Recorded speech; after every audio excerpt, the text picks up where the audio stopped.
The S25 Ultra is about to be 1 year old, and I thought this would be the perfect time to do a long-term review to see how this phone has held up, considering that I've been using the OnePlus 15 that I can't talk about yet. Ignore that I said that. The S25 Ultra, does it really deserve the Ultra branding? Well, in my opinion, yes. The cameras, for one, are incredible. I mean, do I think Samsung should improve their cameras for the upcoming S26 Ultra?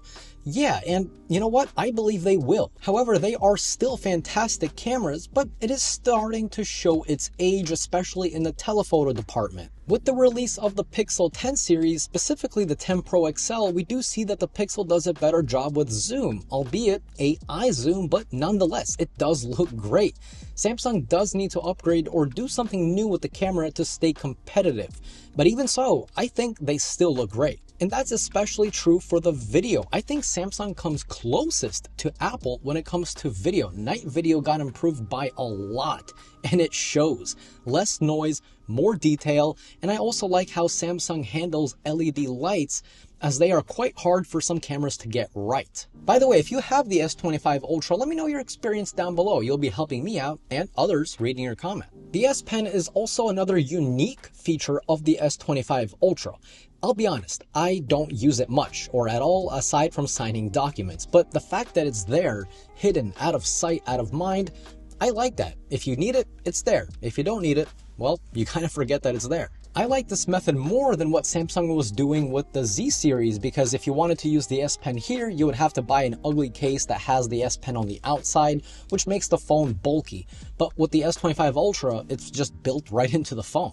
Now, since I've been using the OnePlus 15, which I can't talk about yet, it's obviously running the Snapdragon Elite Gen 5, which is the next step up over the 8 Elite found in the S25 Ultra. But even so, I can't say the difference is like a huge difference. There are some key areas where it did improve by a lot, and again, comparison coming soon, so definitely subscribe if you like no BS tech reviews, because I'm a normal dude. I just say it how it is. I don't like to, dig deep into specs. I like to talk about how a phone works, which I think you guys appreciate.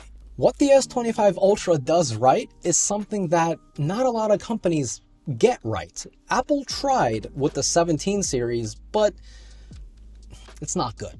The anti-reflective display. I mean, compared to Apple's anti-reflective display, the S25 Ultra clearly beats it. This display is the most inky black display that I've seen on any phone that I've reviewed, and I absolutely love it. It really does change the way you use your phone, whether you're watching movies or just kicking it back on social media. The display of the S25 Ultra is really ultra.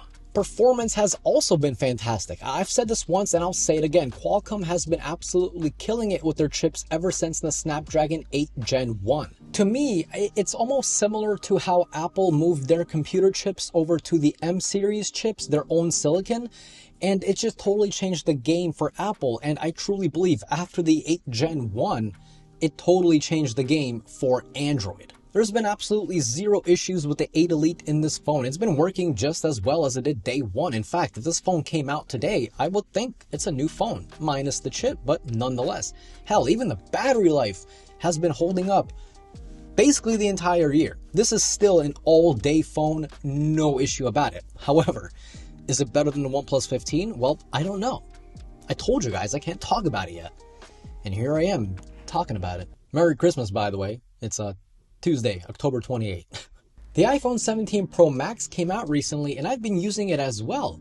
And as someone that really prefers Android, I must admit the iPhone really got the upgrade it deserves. But even so, the S25 Ultra still does do things better, like AI. I actually did a comparison video of the iPhone 17 Pro Max and the S25 Ultra, and honestly, to my surprise, I liked the iPhone better. Now, if you've been watching my channel for a long time, this may come as a shock to you. Oh no, I'm an iPhone fanboy. No, that's not what it is. It's just that Samsung has gotten a bit stagnant. For example, they've been using 5,000 milliamp hours for so long that even the iPhone beat it. Let me say that again. We live in a time where, for the first time in history, an iPhone has a larger battery than a Samsung. I mean, that almost feels weird to say. Samsung really needs to start incorporating silicon carbon batteries into their phone because you get much better battery in a similar footprint. For example, this phone is the Nubia Z70 Ultra. This phone has a 7,200 milliamp hour battery, 5,000 milliamp hour battery. I mean, guys, the difference, as you guys can see, it's not like a lot. I would say they're basically the same. Maybe the Nubia is a little bit bigger, but again, we're comparing a phone that has 2,200 more milliamp hours. So, you know, silicon carbon, not silicon carbon. Just imagine for a second how good the Samsung would be with a silicon carbon battery and their amazing battery optimization. I mean, a 3-day long phone? I don't know. Now, as far as the design of the phone goes, you know, after a year, I still like it. I think the S25 Ultra looks crazy clean. There's nothing extra. There's nothing missing. You know, you get that titanium frame, amazing resistance against drops. It still basically looks brand new after a year. I don't even think there's a scratch on it. Now, the funny thing is, and by funny, I mean almost sad, the display, I turned it off so you guys can see just how dark it is, but there's not a single scratch on this display after a year. And I say it's sad because my iPhone 17 Pro Max, it came out, what, a month ago, a little more than a month ago? Yeah, there's already a lot of hairline scratches on the display, even though Apple said they updated it and it's like super duper scratch resistant. Yep. So I guess what I'm trying to say is, after a year, this phone is still an absolute monster. In fact, if you have the S25 Ultra, I don't even think you should upgrade to the S26 Ultra. But, you know, that does depend on the deals Samsung has going on. Sometimes you can trade in your phone and all you would have to pay is like $200 on top to get the newer phone. So it depends on what features Samsung releases on the S26 Ultra, you know, if it really does make that $200 worth it or not.